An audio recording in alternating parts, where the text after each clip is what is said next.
All right, again, welcome everybody. Today's webinar is titled Keeping Your Property Boundaries Marked, or as Allan has shared on the screen, staying on the right side of your line. As we all know, knowing and maintaining your property boundaries is really essential for good stewardship. And so today's presentation is really an opportunity to explore some of the best practices for identifying, marking, and keeping our boundary lines clear in our woodlands and on our property. And so our presenter today is Allan Thompson. Allan is a seasoned consulting forester with decades of experience working with Vermont landowners. He is a certified wildlife biologist, and he's also the current president of Vermont Woodlands Association.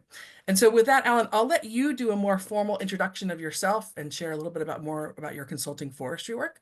But just again, a quick reminder to folks to please feel free to use the chat box to ask questions throughout the webinar.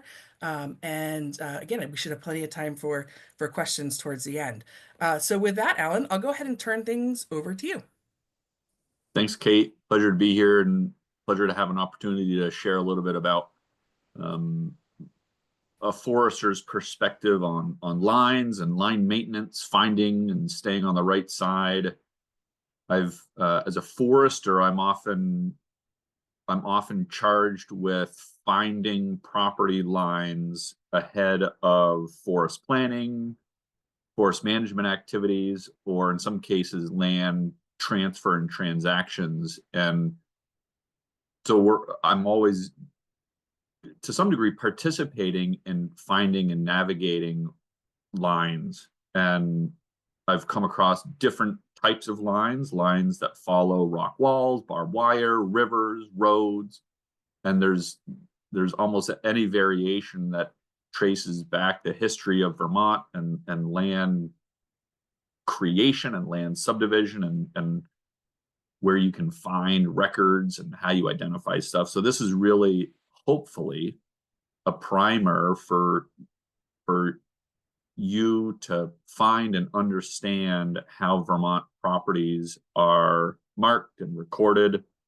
Some of those pitfalls, I'll have a few scary stories for you about what can go wrong when you don't know where your line is or where your neighbor doesn't know where the line is. Hopefully we can do this maybe in 30, 40 minutes with hopefully plenty of time on the other side of this for questions and answer periods. So first big caveat here is that I am not a lawyer or a surveyor. I am a forester, and I want to remind that I don't come to this with any legal expertise or surveying expertise. When I want to get started with finding my or anybody else's property lines, I go to the town tax maps. Town tax maps is a great resource for generalizing your understanding. They come with generalized property lines and acreage.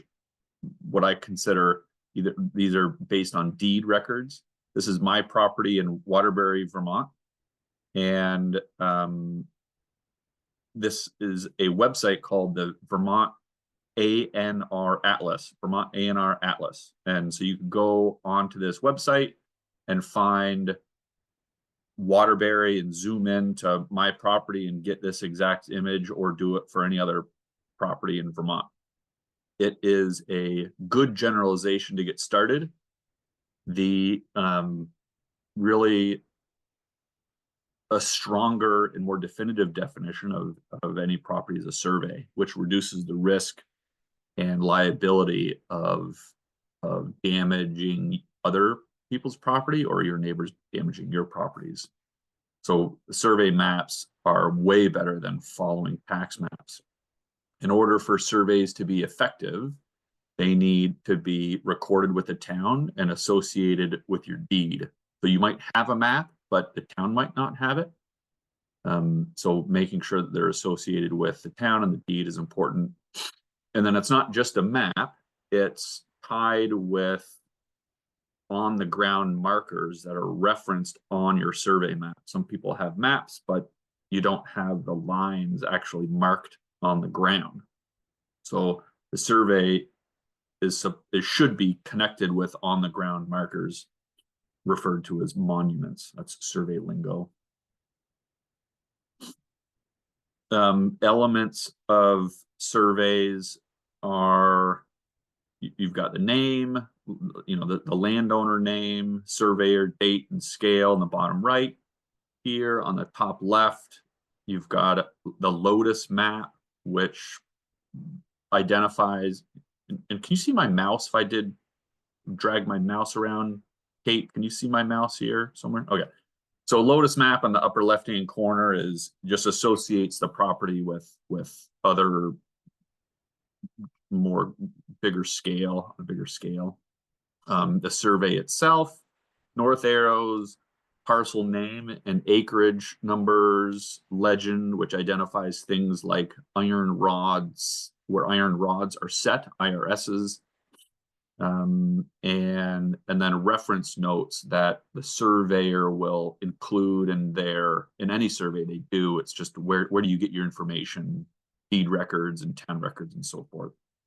So that's elements of a good survey will include all those things. Sometimes, not always, but sometimes they'll include adjacent owners with additional reference location items as well.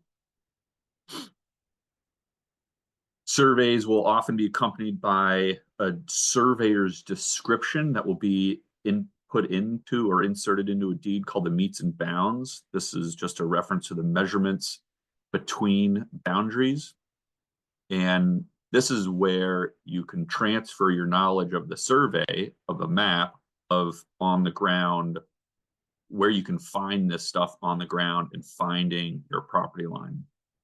You need a compass and you need a good place to start. So on my survey, I begin at an iron rod, which bears south 37 degrees, 58 minutes, 50 seconds, somewhere in the northeastern corner of the property.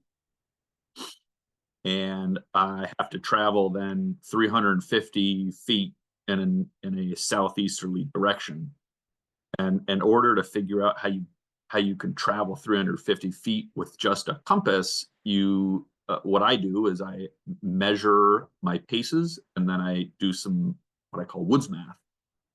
If I take a big tape measure and I measure out, I use 66 feet, a chain, and it takes me about 12 paces to walk 66 feet. And so how many paces do I need to get to the 350 feet? I do some math there, and then I can find or assume that I'm close to the next pin if I've traveled, I've done my good math and good directions.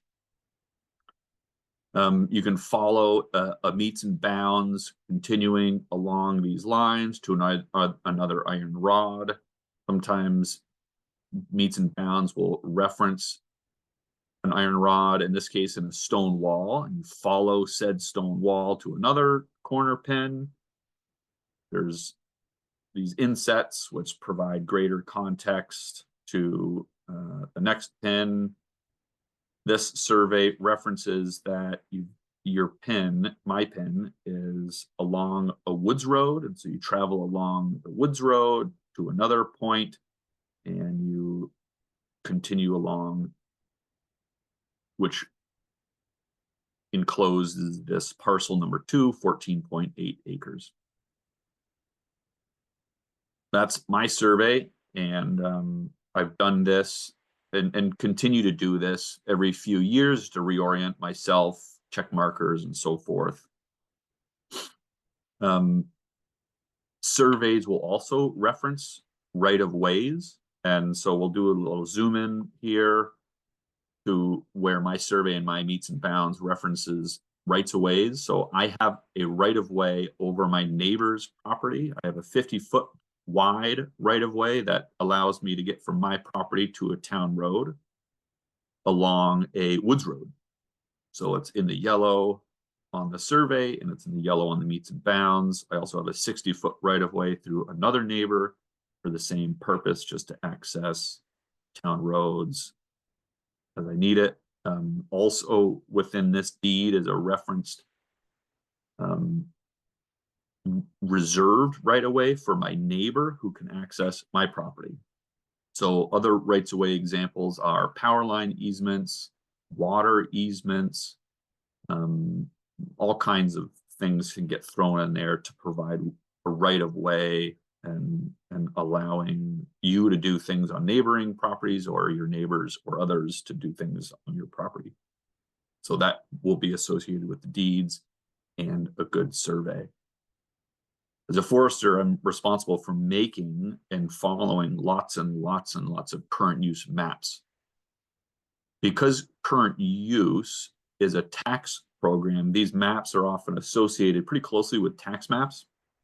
And just to put another finer point, tax maps are not the definitive tool to figure out where your property and property lines are. And any other online tool that you're familiar with, there's lots of iPhone apps that help you orient to property lines, a lot of hunting apps that folks use. They all use the same partly flawed information that where tax maps are. So everybody's using the same tax map, and I've had folks, you know, flag or post properties based on these tax maps, and they get themselves into some pretty big trouble because of it.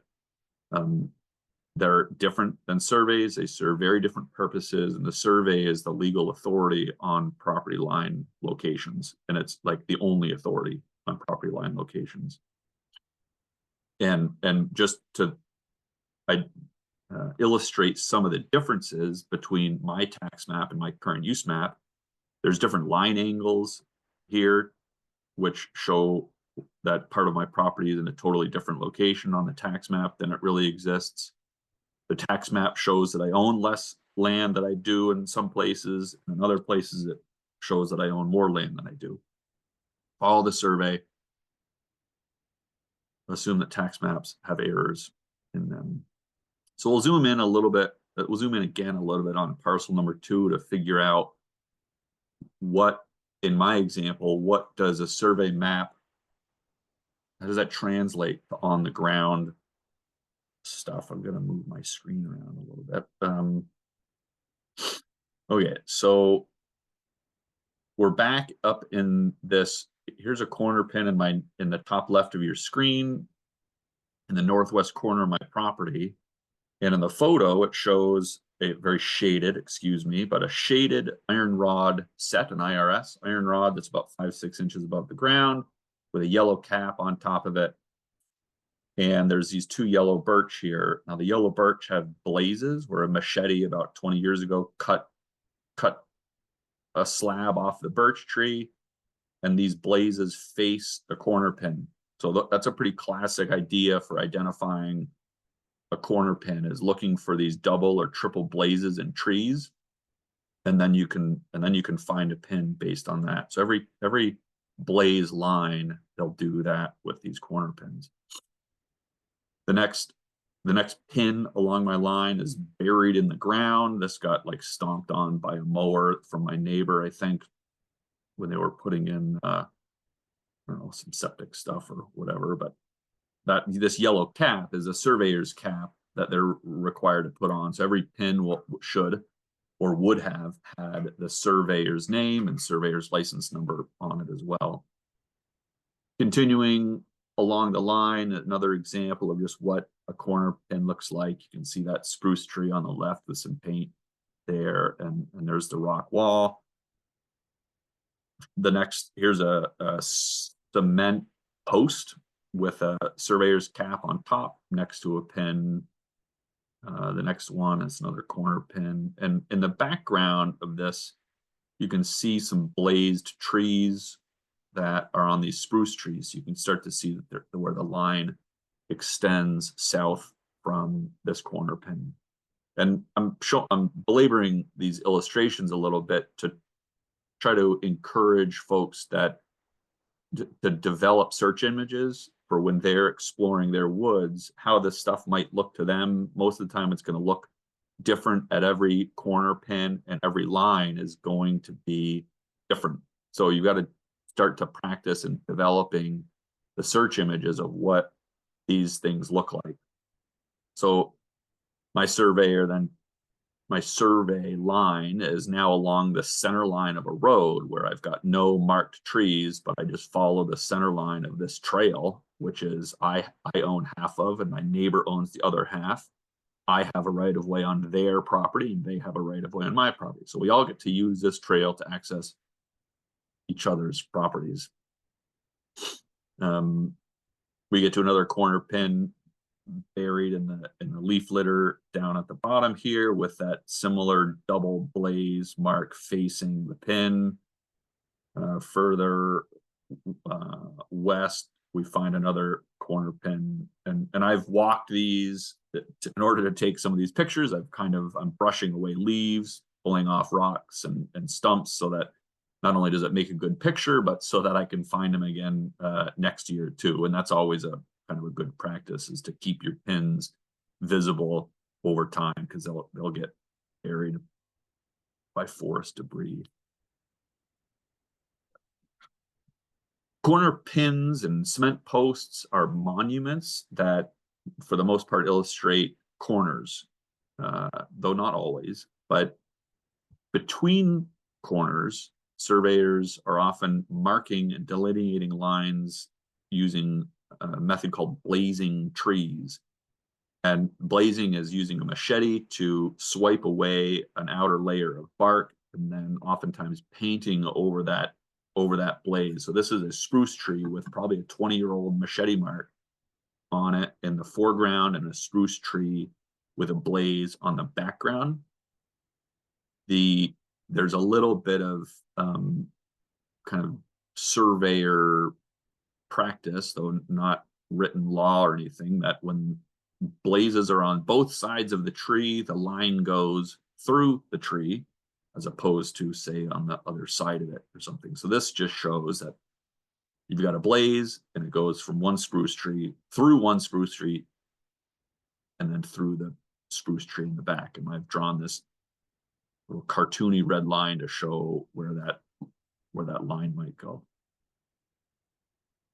Another cartoony red line illustrates what happens when you find one blaze on the side of a tree, indicating that the line is traveling perpendicular to this blaze, not through it, but perpendicular. And oftentimes these lines are about within 6 feet of the tree. So the landowner owns the tree, but the surveyor elected to blaze the side of the tree with a machete. And again, this is a yellow birch tree. This looks a lot different than the red spruce tree we saw. And so kind of developing a search image for what these blazes, especially unpainted blazes, are going to look like, because they'll all look different. Another maple tree with a blaze on the side. The line is probably within about 6 feet of this tree. I don't own that tree. It's on my neighbor's property. So we've seen blazes on both sides, and we've seen one blaze on one side. Another version of blazes is called quarter blazes, where you have blazes that are on 2 corners of the tree, and which indicates that the line is very close, but not through the tree, probably within a foot. And here's an illustration. If you're looking down on the tree, where the quarter blazes are facing the line, but it's still assumed to be not going through the tree. So my neighbor owns this beech tree, and my neighbor owns that birch tree, but the line is very, very close to these 2 trees. And I own the grassy field there. Quarter blazes, and the line is this red line close to it. On my property, I have a rock wall where the deed references the rock wall as a line, and so I don't have any blazes along this section. And the surveyor likely felt that the blazes weren't necessary because the survey and the deed referenced the rock wall as an element of my line. So wherever the rock wall goes, the line goes. No blazes needed.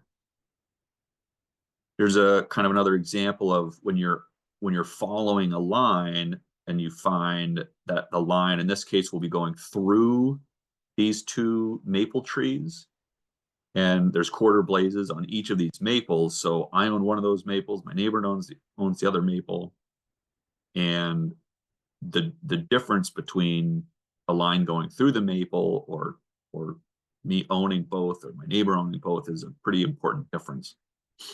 Sometimes 6 inches on property lines can really make a big difference. So the line is about 20 feet to the right, but there's a barbed wire here. And as a forester, I've seen this a lot where barbed wires and rock walls exist in close proximity to lines, but you get surveyors and surveys and deeds that don't reference rock walls and barbed wires. So be real careful assuming that barbed wire is the line, because if it's not, it's not. And cutting over 20 feet can get you or your neighbors into some pretty hot water. So make sure you know what the deed says and what the survey says, and don't ever make any assumptions without knowing deed and survey information. And so this is just the reliance on the real true monuments of a property line. And in order to develop that search image of how to find these blazes, you got to just go outside and do it. You got to walk and start looking for what looks like a blaze. When I'm out, there's all kinds of things that look like blazes that aren't. And my rule is that a pattern makes a line. Other times I'm finding sometimes moose bark on tree. Moose will eat trees, or deer will rub on trees, or trees will have wounds that look like blazes, but aren't. And so you got to look for a pattern, a linear pattern, in order to find these blazes. Here's an example of how the state likes to mark their property boundaries very clearly with orange paint and these yellow corner signs. They'll do this every 10 or so years. Here's another example of how corners are marked with double and sometimes triple blaze marks as unpainted hemlock and unpainted yellow birch tree. Developing that search image is going to be really important to find property line. And then who owns these trees that the line goes through? I've heard the cultural idea that, well, I own every other tree on a line. Or when you're like tapping, a lot of folks who tap trees, they'll say, well, you tap every other tree along the line just out of respect or something. Well, there's no rule for that. Sometimes that's just a neighborly idea. But if a line goes through the tree, there's legal precedent that says the neighbors share ownership in that tree 50-50. So you can't cut it down because it's a marked line tree, but 2, if you do, you'll owe your neighbor 50% of the value and probably some damages associated with that. So who owns line trees? Well, you both do, is the answer. If the line goes next to the tree, who owns the tree? Landowner owns the tree, but you're also not allowed to cut blazed trees. And here's just an example of here's the old blaze on this red maple that is almost unrecognizable. Would be very easy to assume that that's unblazed and go ahead and cut it, but I can't do that.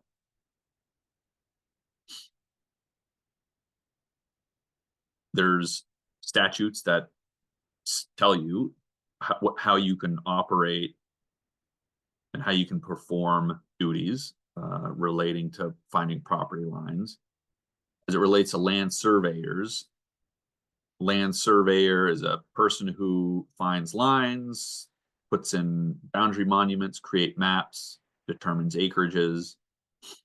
And it this law explicitly identifies what a monument isn't, which is kind of helpful. So keeping this in mind, a monument excludes paint marks. A monument excludes ribbons and signs and non-permanent structures. That's a helpful idea about what you can and can't do related to property lines. The Board of Land Surveyors for Vermont go on to define what a monument is, which is also helpful. It's a physical structure, mark, or object to perpetuate lines or corners on a boundary. Permanence, durability, and stability are implied. That's just nice to recognize what it is you can and can't do related to your own property line. Another law prevents you from altering or removing monuments, marking the boundary of lands. You can't knowingly deface, mark upon a tree, marks on posts, marks on stakes that designate lines. Here's where I can't cut a tree that I own if it marks part of a line. And if I do, there's a civil penalty for that for $100. So generally, don't mess with boundary markers. Don't do that. And here's a Supreme Court case that illustrates how expensive it can get when you're not paying attention to your property line. So logger and landowner walk an area to be logged. Landowner says, parts of my boundary are well marked. Landowner says to the logger, you'll probably be able to find that other boundary because the rest of it's well marked. So start logging, and I trust you to go find this other presumably marked property line. Landowner relies on logger to find said boundary. Logger does not observe any boundary line. Logger keeps cutting and then asks landowner for a survey map. Landowner shares said survey map. Logger finds out that he cut 39 mature trees and 19 saplings across the line on the neighbor's property. Neighbor sues landowner and logger. The jury awards $20,000 to neighbor. And part of the rules are that landowners have to mark harvest units prior to any timber harvest. So that's part of the law. Every harvest unit needs to get marked before activity occurs. But this would have been easily resolved had that property line been clearly marked and communicated ahead of time. Another example of a easily to avoid disaster is neighbor wants a view. Neighbor cuts some trees and then realizes, whoops, those trees aren't mine. And when this happens, my client calls me and said, Allan, my neighbor cut some of my trees. Will you come and help me think through this? So part of what I do is I go and find the existing line to determine, yep, a line exists, and some of those trees, here's the example of a line, and some of these trees that were cut were on your property. About 1/4 of an acre is what the neighbor cut. So landowner, my client, hires me to go and count and measure all of these stumps and then essentially determine a value for which the neighbor would be responsible for replacing. It's like, what are the damages here? And there's a Vermont statute that provides a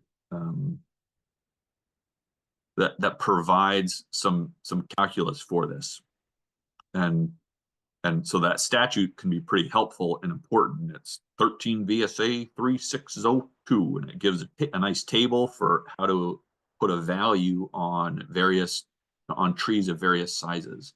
So I go out and I count and measure how many trees and of what size trees were cut, and I plug it into my table and find that it's about over $22,000 worth of damages.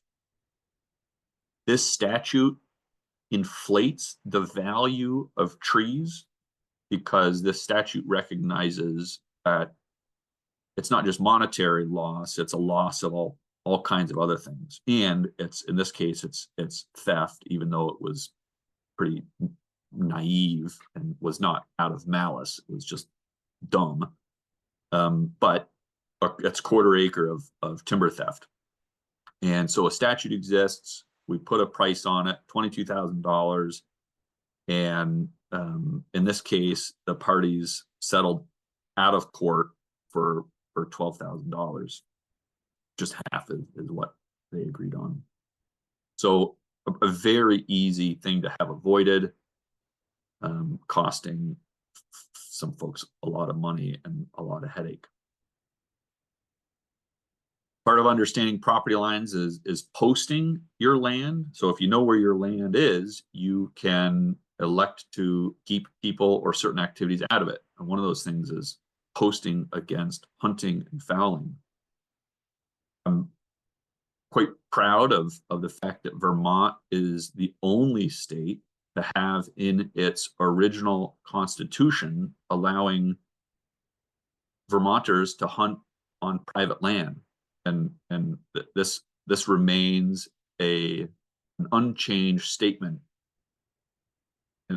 since 1773, that Vermonters shall have liberty to hunt and fowl on the lands they hold and other lands not enclosed. The legislature recognized that enclosed needed to be defined. So they defined enclosed by saying that it needed to be posted and provided notice against, or provided notice for enclosure. And that notices need to be not over 400 feet apart from each other. They must be legible and dated each year. And that notices need to be posted annually in the town. So if you want your property to be posted against hunting and fouling, then you need to put up clearly legible posters and then record that with the town. And then you've got standing to keep people off your property from hunting and fouling. There's also a law against trespass, which are two different things. So Vermonters don't have the right to trespass on people's property, and those who put up signs and provide reasonable notice can protect against trespass. And so these are two different legal mechanisms to keep people off of your property, and they have two slightly different definitions, though I don't know that they've actually been well litigated against about the nuances between the two. But essentially, if you put up reasonable notice against trespass, that's what the law says. The hunting and fishing rules kind of define what notice is with those signs, but this is some legal nuance that I really like. But the idea that I have the right to hunt and fowl on unposted land is not the same as I have the right to recreate on unposted land. So Vermonters don't have the right to come walking and skiing or bird watching on my property. That's not a right that's granted to them. If they're carrying a gun and a hunting license during seasonable times, they can be on my property because they have the right to hunt and fowl on unposted land, and I don't post my property. So they don't have the right to recreate, but it's not illegal to do that either. So this is the distinction between what somebody has the right to do and when it's illegal to do something else. So the only way it's illegal to be on my property is if I really post against it. But nobody has a right to be on my property unless they're hunting and fishing. And of course, it's illegal to trespass on property that provides notice against trespass. I think the trespass rules are really based on buildings and structures rather than opposed to land. But the trespassing law does reference land. Another element of what Vermonters have the right to do, they have the right to conduct forestry operations. And you can do that on property you own or have permission to do that. But just another kind of neat to see that our legislator has given us these rights to do. What happens if somebody hurts themselves on your property? Well, Vermont has another law that says that landowners are not liable for damage or personal injury, so long as that person who is on your property didn't pay for the right to be there, and so long as the damage or injury that ensued was not the result of the willful or wanton misconduct of the owner. So landowners should be smart. Don't intentionally create hazards, and it'll protect you from liability. Now, it won't protect you from litigation. You can get sued for anything and by anybody, and nothing will protect you from that, unfortunately. But insurance with good litigation coverage will shield you from defense costs. So some of the clients that I've worked with were very happy to have insurance that covers litigation costs when they either got into hot water or were put into hot water. Back a little bit to right-of-ways and how to exercise your rights with right-of-ways and other associated easements. So again, I have right-of-ways over my neighbor's property. My neighbor has a right-of-way to use my property. So it's not just that I have the right to be there and to use it, but that I can also do things like cut trees and excavate earth and to install culverts and to manage that space, in this case 50 or 60 or 25 feet, to maintain my right-of-way. And that's just an important element that you might need to exercise one day. And you should treat them the same way that you treat property, is that you should understand your right-of-ways, you should find and mark them, and then you should exercise your right to use them and allow others to exercise theirs. And especially with right-of-ways, ROWs, that you should be communicating with your neighbors about where they are and what the anticipated uses are, because it's really easy to, especially with logging and forest uses, it's really easy to forget about them. Maybe even like land has changed hands and folks just don't know they exist. Trees grow up and one day, oh, we're clearing a driveway on property I own. Holy cow. So just make sure that this stuff is well understood by all parties. Another just note that I don't own the trees that are on my neighbor's properties. I have the right to cut them down, but I don't own them. So I can't profit from any timber sale. I can't profit from the sale of anything, but I can cut and manage them and move them if I needed to. Illustrating that a little bit more is a client of mine had their property, had some timber theft occur on their property when a neighbor hires a logger to cut trees along a driveway, which was a right-of-way, to help dry a road out. A very reasonable thing to want to do. But the neighbor tells the logger that I own that land, take what you want. And logger cuts trees as directed, although poorly, and then sells firewood that he didn't own. And because that never was defined, cuts over this right-of-way that the logger didn't even know existed. So again, we're called in to measure stumps and count stumps and determine a value that would be used to determine legal damages. In this case, that statutory valuation came up with a pretty big dollar amount on what amounted to just under 2 acres, which was about $73,000. This was a battle between insurance companies that insurance companies settled at a court for. Or settled pre-trial.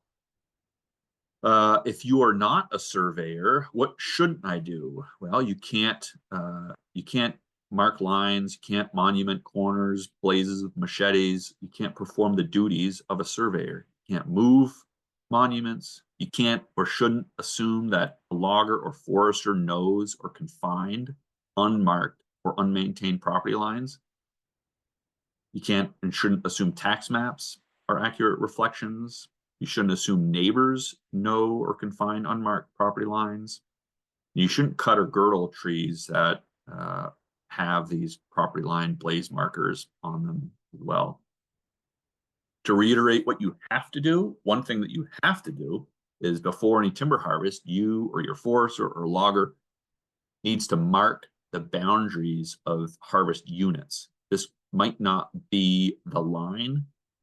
This is the harvest unit. Oftentimes, I will be marking my property lines as de facto harvest units, but then you should be, and that's part of the law. Every timber harvest needs to be marked, and then you should also just communicate how that's marked to anybody involved. Put it in a contract, say it verbally, or walk the units. What should you do? What can you do? Well, walk your lines. Go find your survey. Go find your deed, read it, and become familiar with the property line. Practice makes perfect. Develop what that search image is. Lacking a survey, go get one.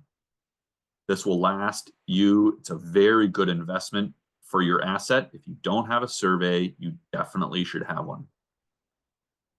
If you have a survey, but your lines are old and need remarking and reblazing, a surveyor can go remark and reset corner pins for an already surveyed property. Landowners or anybody can flag whatever they want to. Flags can abound. You can repaint trees with existing blazes. Your forester can do all that stuff as well. Your forester can find lines, flag existing lines, or repaint existing blazes. Foresters, this is not a real tested statement in the law or the surveyor's board, but it's generally understood that the machete mark, the blazes, is the monument that you can't remark, can't reblaze a tree. You can paint and flag all you want, but you can't get out there using a machete. Go find your lines. That's really the message here. And hopefully that will get us started and your brains working. So thank you. And I'll entertain any questions that folks have. Great. Thank you so much, Allan. Covered a lot of ground there. There are quite a few questions in the chat box, so I'm going to try to kind of work through them and encourage folks who have additional questions. Please feel free to add them and we'll work through the list here. There's a question from Timothy, and he's wondering, his land was surveyed about 25 years ago. And the surveyor is no longer alive. He's wondering, the copy is faded, and so he's wondering, where can he find a fresh copy of the survey? Do you know, Allan, are surveys cataloged at the town office, or where would somebody whose land has previously been surveyed, where would they go to find a copy of an old survey? When a surveyor completes a survey, they would present that survey to the landowner. And then the surveyor would say, do you want me to record it with the town? And the landowner gets then to choose, do they want it to be recorded with the town or not? And so that the town is probably the only and next best place to go.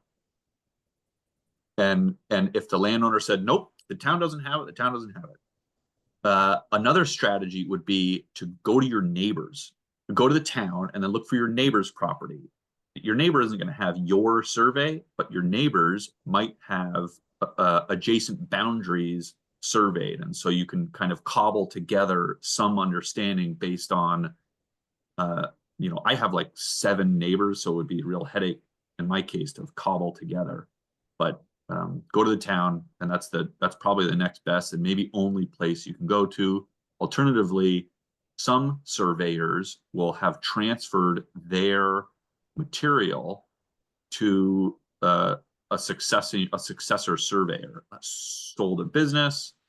Somebody else had taken over their operations, but that's not necessarily a lost information if it's not with the town. Okay. Great. Well, thanks for that advice. And kind of this might be a deeper dive and probably its own presentation in of itself for the future. But Henriette was wondering about the history of blazing. Do you know kind of when about they started using blazing to signify boundaries? How long that practice has been used? Um, a long time is about, well, I can say Ethan Allan and Ira Allan were using that, back in the Green Mountain Boy days with the, if you want to really get into some history, it's awesome. And it definitely, you can find it too in legal precedent somewhere about just what it means to have a boundary line and the nuances of boundary lines and what happens when boundary lines get messy or wrong or incorrect. It's a really fun place to get into the weeds. No, I don't know Okay, well, it sounds any like we'll great have to have you history. back, and yeah, we'll do Yeah. a deeper dive into the history because I think you're absolutely right. There's a real interesting story to be told there. Speaking of blazing, Nancy had asked about refreshing old blazes or blazes on old trees. It sounds like based on, am I correct in that a landowner can refresh existing blazes? Is that correct, or what They is your can guidance? repaint blazes. That's a very clear statement that the law and the kind of the surveyors have all agreed on. You can repaint anything you want to. So that's something we recommend doing is go repaint old paint or go repaint blazes. But because there also is a clear statement that non-surveyors, unlicensed surveyors, unlicensed, the only people who can re-blaze a blaze, meaning taking a machete and freshening up an old blaze, would be a surveyor.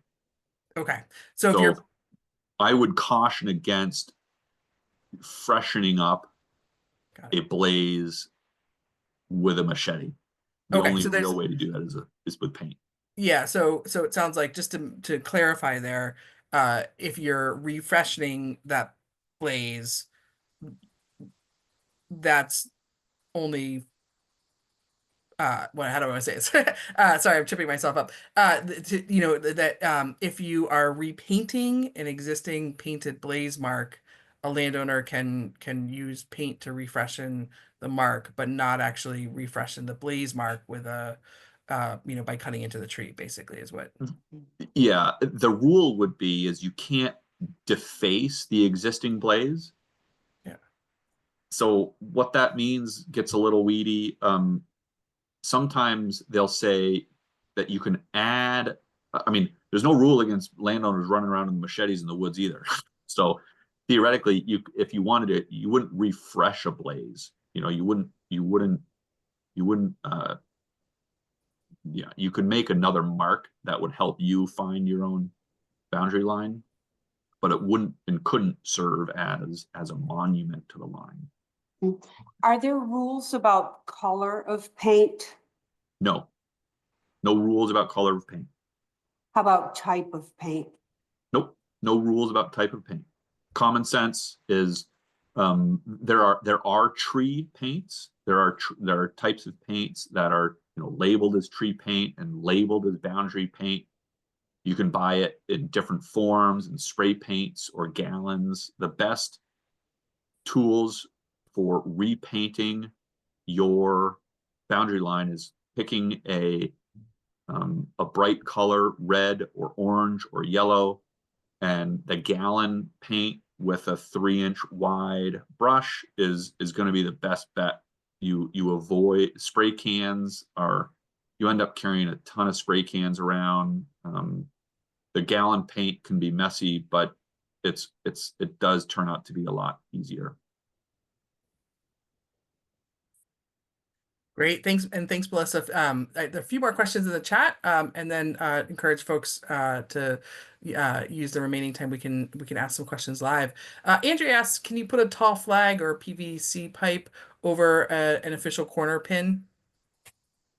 Yeah, yep. I think that would probably be just fine. One, it protects it. Two, it makes it more visible. You could also kind of bury another piece of rebar. Here's what I would say is put in a different rebar and then add the PVC on top of the rebar that you've added. So you're not actually manipulating, covering, or hiding an existing thing. You kind of create your own tool to find the corner pin.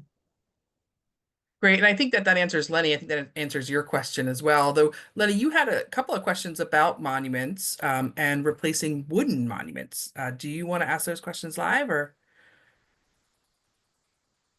Allan? I guess Audio, yeah, there you are. I could ask it live. Around industrial forest lands, you often see these squared wooden posts, sometimes very old. They may be marked with the name of the industrial landowner, and they start to rot away. I wondered if those are considered legitimate permanent monuments, and as they start to rot away, I know I have one on one of my parcels. Can I basically drive a marker, a fence post or whatever adjacent to that wooden one? I know in one case I've actually wired the rotten wooden post to the thing I drove in the ground. So the statement would be that you're not allowed to monument property lines, but I'm familiar with exactly the type and that you're talking about, and large landowners often employ their own surveyors, and I suspect that those wooden posts would and are considered legal monuments, and that and so you might elect to put in your own iron and rebar that would just serve as your own personal reference point for that. You can probably cap it with your own Lenny's marking or something like that. And if I were you, I'd call up your neighbor and just say, and I just say something like, here's what I'm doing. That would be another helpful thing. Is I know that this won't constitute the true monument, but because it's going to be lost to time very quickly, that something needs to be completed.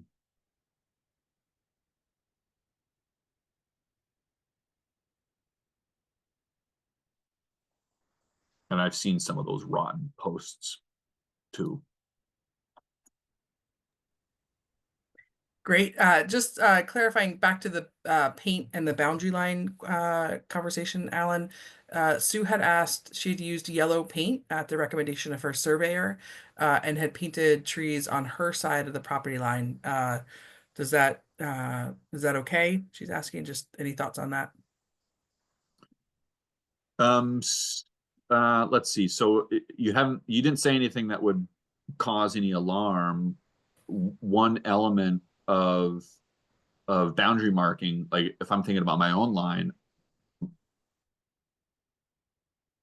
lines are geometric connections between 2 points, and they don't have any defined width to them, except that in order to mark these lines, you need to be marking your neighbor's trees. And so it's really important to either one, stay on your side of the line. You can mark trees where the line goes through, but you shouldn't be marking and painting somebody else's trees unless unless you've communicated in some way that you're doing that. So Sue, I think that you having marked your trees is really good. And had you communicated with your neighbor to say, do you mind if I mark existing blazes? or paint some of your trees to help identify that line. And they said, sure, no problem. You know, it's a community service that would have really been great if they said no problem. And yellow, I don't know if that was a question about color, but yellow is great, no problem. I like pink. Use pink. Pink. We need more pink in our woods. So say we can have a whole conversation about color of marking paint, right? One last question for you, Alan, from Nikandra. She's wondering, is it illegal to create a marked trail on someone's property if the land is not posted against trespassing? Yes. Probably for two reasons. One is the actual, you know, it's easy to consider flagging as litter. So if you're marking the trail with, say, flagging without permission, that would be a littering. If you are marking a trail with paint, you're defacing somebody else's trees. The only thing you have the right to do is go hunting or fishing on that property, and it's not illegal for you to be there and walk there. I think even marking the trail gets into a place where you're starting to invite additional use potentially. So just being careful about, you know, I think what you're trying to say is, well, I use my neighbor's property and I'd like to not get lost there, which is a reasonable thing to do. Just talk to your neighbor and say, I'd like to mark a trail.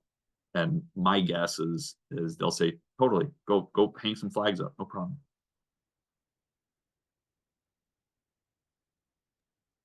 And you can share with them that there's a statute that protects them from liability. Excellent. Well, thank you so much. We covered a lot of ground today. I know there's probably still a few more questions kind of simmering in folks' minds. Alan and I are both available and happy to answer any follow-up questions and stay on for a little bit. But I just want to recognize the time and wrap up the webinar by, first of all, thanking Allan Thompson for really a great presentation today and a great conversation. I think, you know, as we've learned, good fences make good neighbors.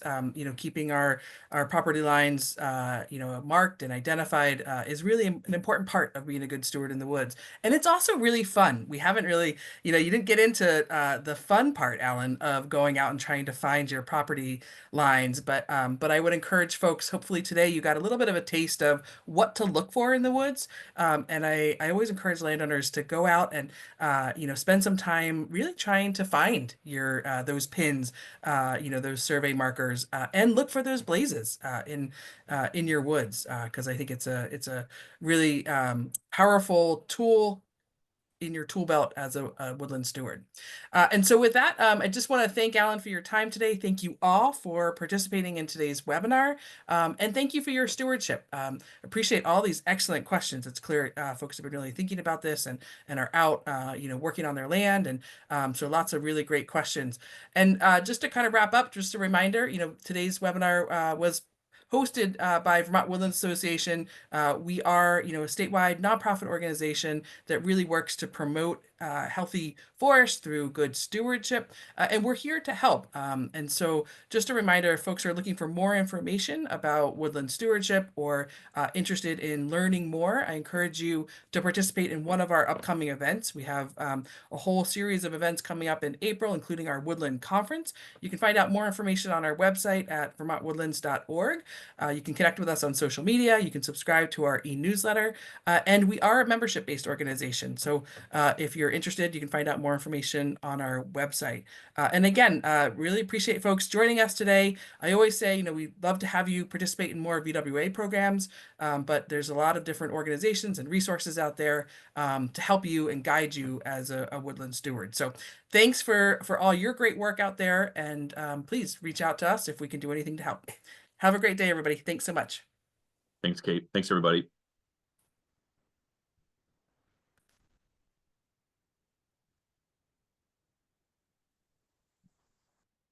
Are you folks still around? Yes. Keith, you got anything? This is